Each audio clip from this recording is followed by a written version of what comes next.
Hello guys and welcome back to the channel, and today we are taking a look at the Ferrari Daytona SP3 by Bburago signature. So this is the Rosso Corsa with tan interior. Bburago has also released Rosso Magma with blue calipers and blue interior, and also a white with dark gray stripes with, I believe, also a tan interior or black interior, I can't remember. But yeah, this is, as I said, this is the Rosso Corsa with tan interior and yellow calipers. I do have the Rosso Magma with blue interior coming very soon to my collection as well. But in the meantime, we will take a look at this one. Now, this is the Rosso Corsa, and this one does actually come with a roof piece. As you can see here, it has a roof, and this one is removable, which I will show you guys later. The Rosso Magma actually does not come with a roof, which is a strange decision, because it is removable. So I don't understand why they didn't include it with the Rosso Magma also.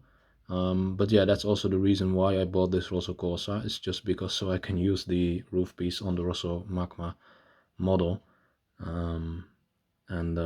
Yeah, and the Rosso Magma also has full silver wheels, whereas these wheels are actually more like a dark gray. So that's a slightly different shade of color.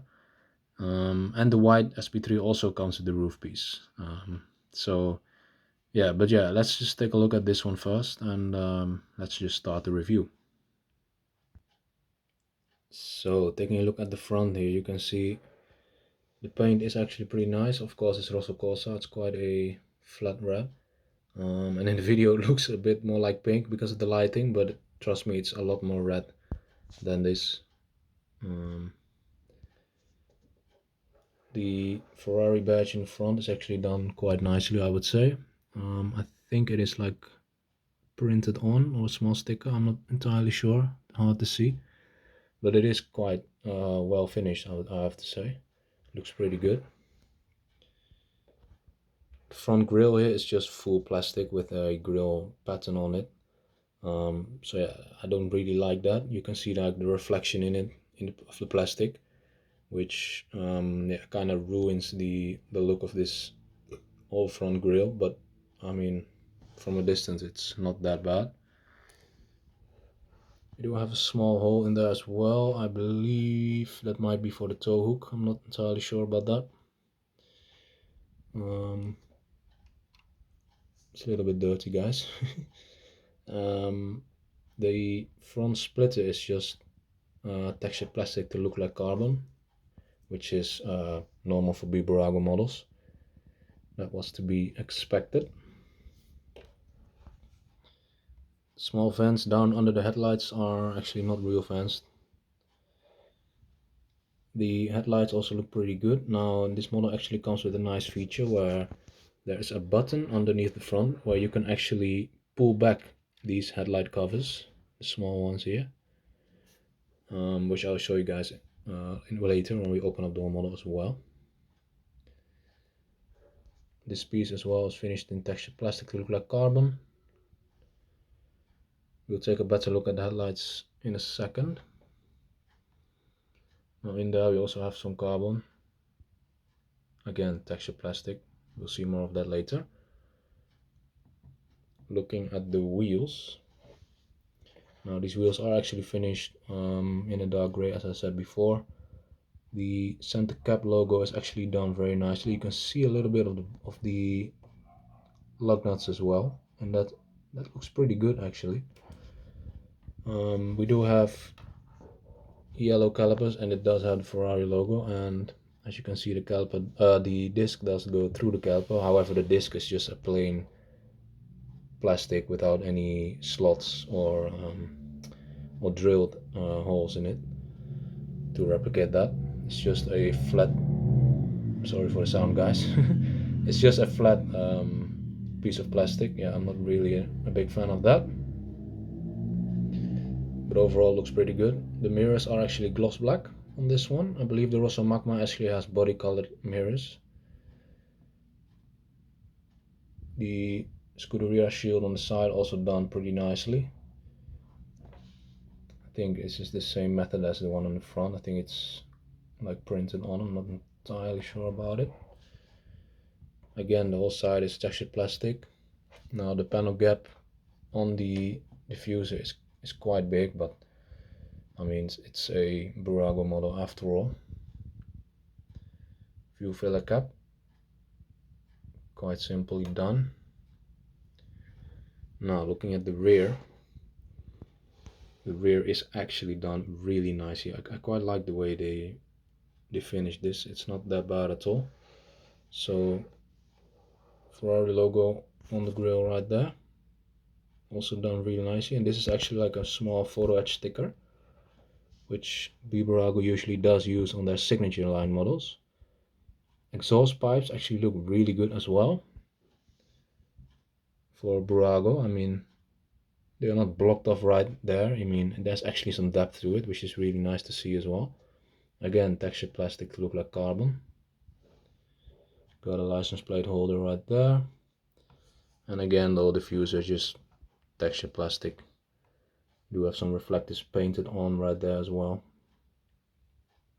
But yeah, I mean, everything here is plastic.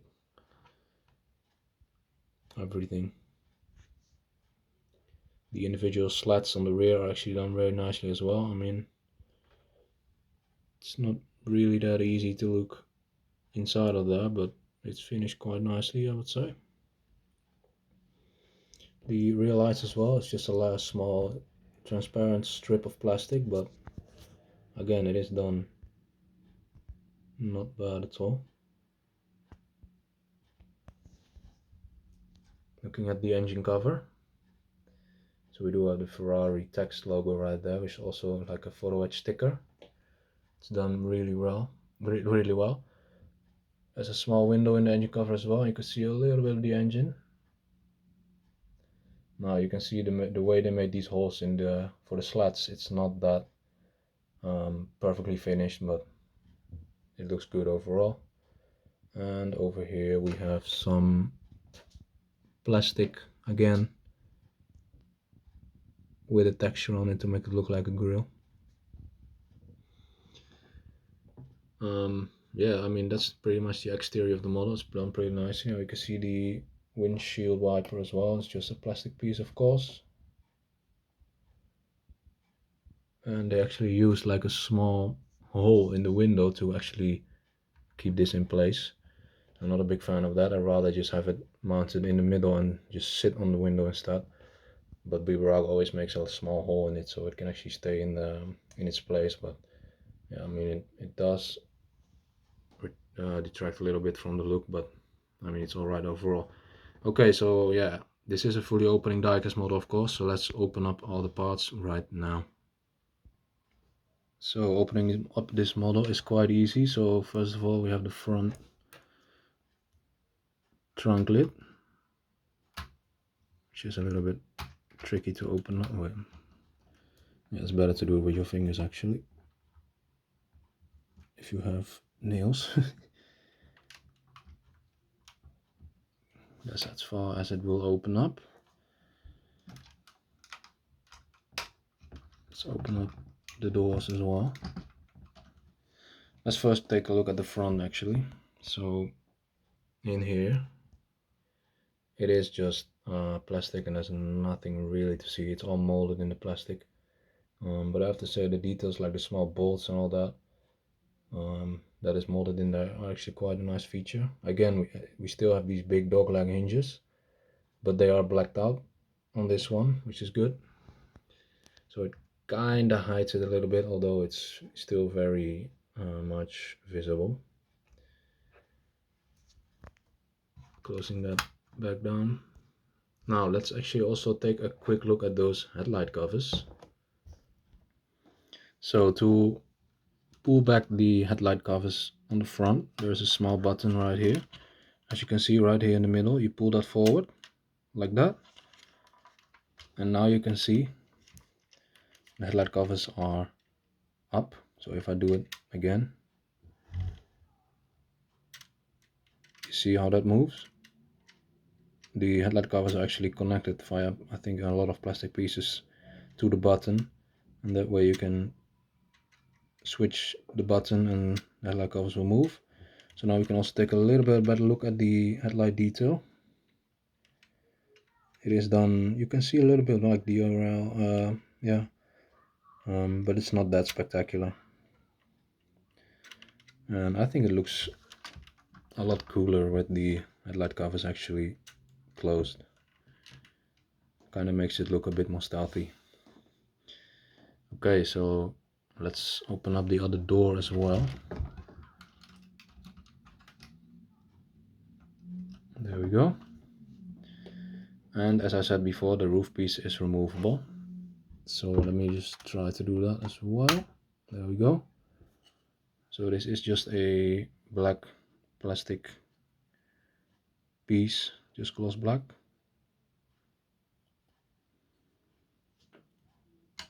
And let's take a look at that interior. So the interior actually does look pretty nicely, I would say. I mean, you do have the steering wheel, which does have quite a bit of colored buttons on it, which is also very nice. We have a fire extinguisher there. There's a small Ferrari badge in the center console as well. Colored buttons on the dash. The gauge cluster is just a sticker.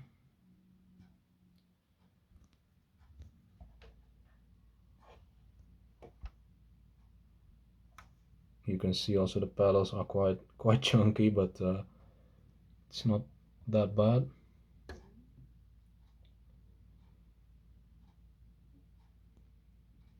Yeah, I mean, finishing is not, as you can see, it's all texture plastic again to look like carbon.